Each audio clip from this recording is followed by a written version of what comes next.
So let's talk about the three goals and the five phases within those three goals that we're trying to accomplish during the system hacking stage. So the first goal is trying to gain access to the system. Again, we've identified the system. We understand what services are running. We possibly also know user account information. So the next step, we need two pieces of information when trying to gain access to the machine. We need a username, which we've talked previously how we accomplish that. But the next thing is we've got to crack the password. That's the next piece of information, right? We need not only the username, but we actually need to have a password. Now we have several different methods that we can use for cracking passwords, and we'll talk about those in an upcoming module.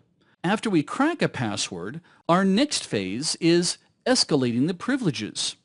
Now, we can either escalate the privilege of an account that we create, or we can take, and this is my favorite thing to do, take an account that already exists, like, Billy Bob in the mailroom, and give him administrative rights. Because guess what? If I do get discovered, Billy Bob's going to get in trouble. Now, we don't have to pick on a particular user account.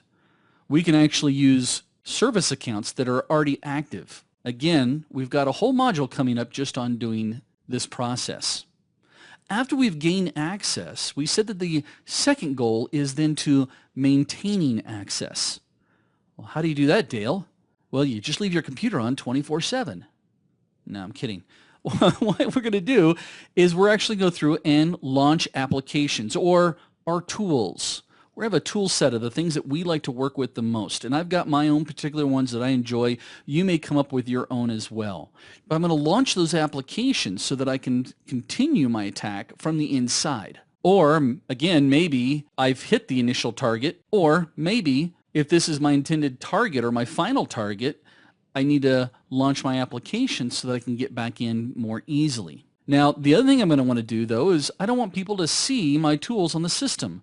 So we're going to take you through, and the other phase is hiding your tools so that somebody browses around, they don't see a particular application installed on your machine. We need to hide that information. And we have several different ways that we can hide our tools. We've got rootkits. We've got steganography. We've got the ability to, well, when it comes to steganography, holy cow, we can hide tools inside of MP3 files or inside of a movie file or inside of a driver. So now that we've maintained access, our next step will be then to cover our tracks. And how do we do that? Well, what is it on a machine that is typically tracking everything that we do on a system? I sometimes refer to it as Big Brother. Yeah, it's the log files, right? So this is actually where we go through and separate the good hackers from the great hackers. And I'll tell you the difference between those when we get to this module.